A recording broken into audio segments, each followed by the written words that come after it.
Have you ever been with someone that was just a hothead, ready to explode? They were fuming and getting hotter by the minute and not being rational, and there just wasn't much of anything you could do to talk to them. And of course, you have. We all have. Well, that's what we're going to talk about in our devotion from our Littleton United Methodist Church right after this short video clip of nature. And this time, heavy on the coyotes with a little surprise at the end. And I'll see you in just a minute.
While preparing for Easter this year, I kind of jotted down and tried to figure out how many Easter messages I have given in my lifetime. There's been a lot of them. I mentioned that at church on Sunday.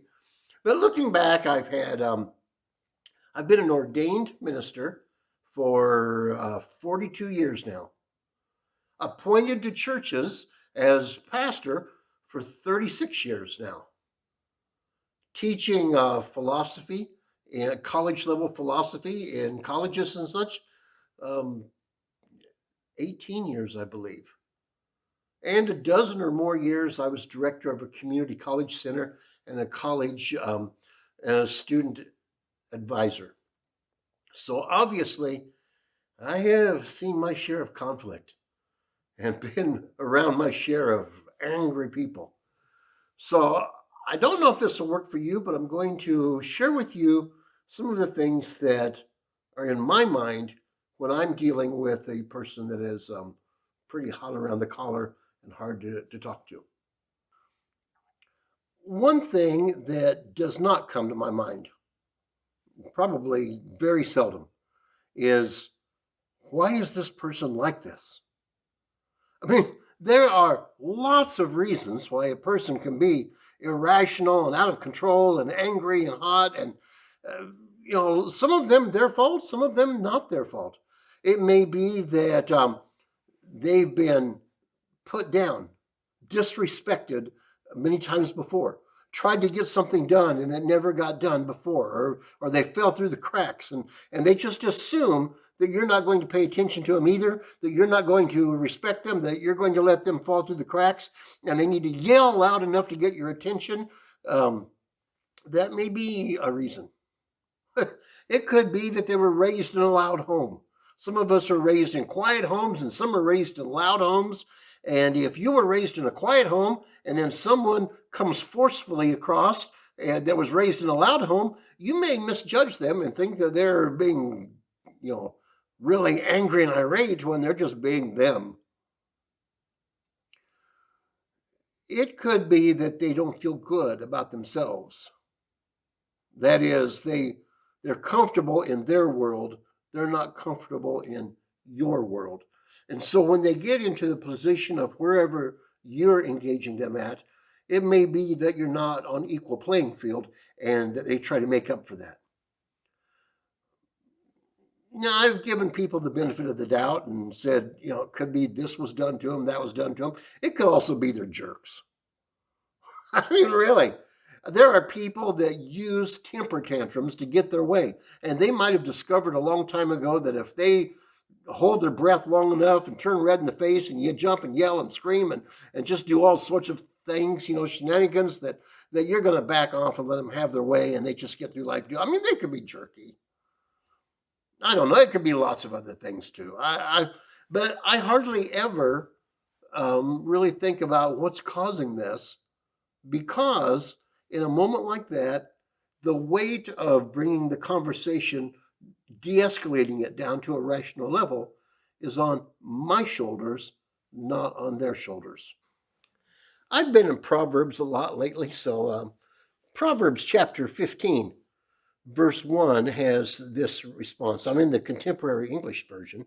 It says, "A kind answer soothes angry feelings, but harsh words stir them up."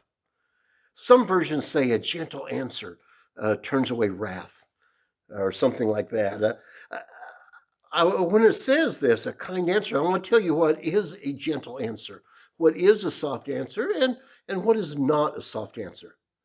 A soft answer, a kind answer, is one that sees them as a person and respects them for who they are and doesn't talk down.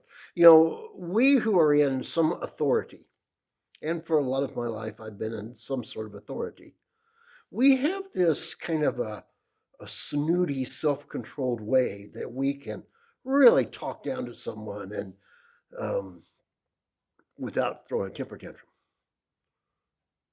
Like let's say some student comes into my office or a parent comes into my office and they're very angry because something got messed up, or they think something's messed up, or it didn't turn out the way the student thought it would turn out. And so they come in, and you can see when they come in that they're kind of hot, and they plop down and they in their chair, and they kind of start to tell you their feelings, and then you give them a gentle answer. You kind of lean in and you say, "What is it, do you think, that makes you want to act out like this?" That is not what the Bible's talking about.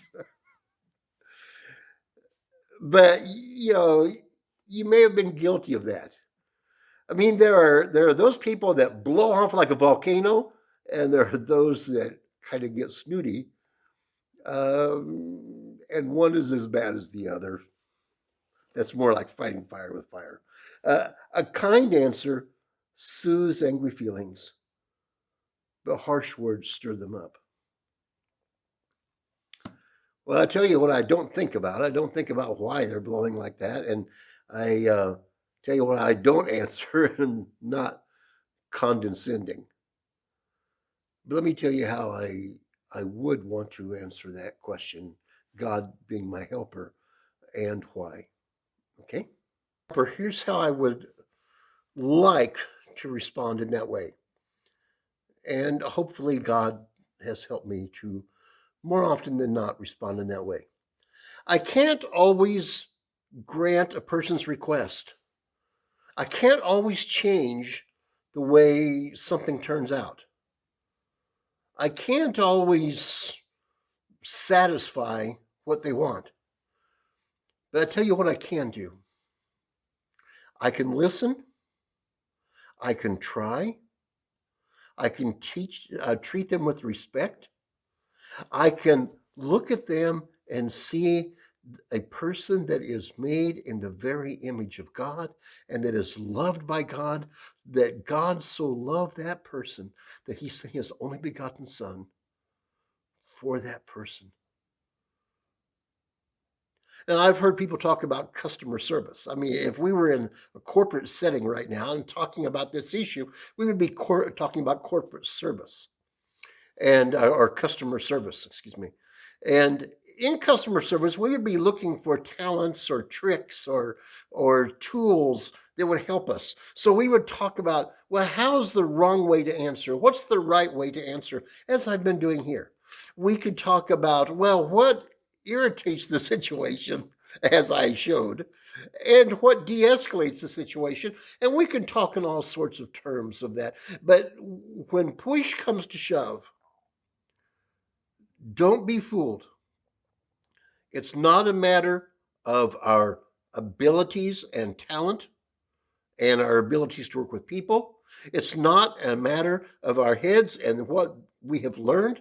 It's a matter of our hearts and our eyes and actually seeing people made in the image of God.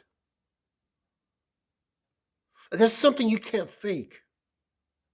I mean, when you're one on one with a person that's just starting to blow up and you look at them and you see them as loved by God and as a person to be respected and listened to and heard, they can tell that. There's no trick to customer service. There's no trick to calming people down. Perhaps if I was a counselor, maybe, I don't know, but it's a matter of our heart.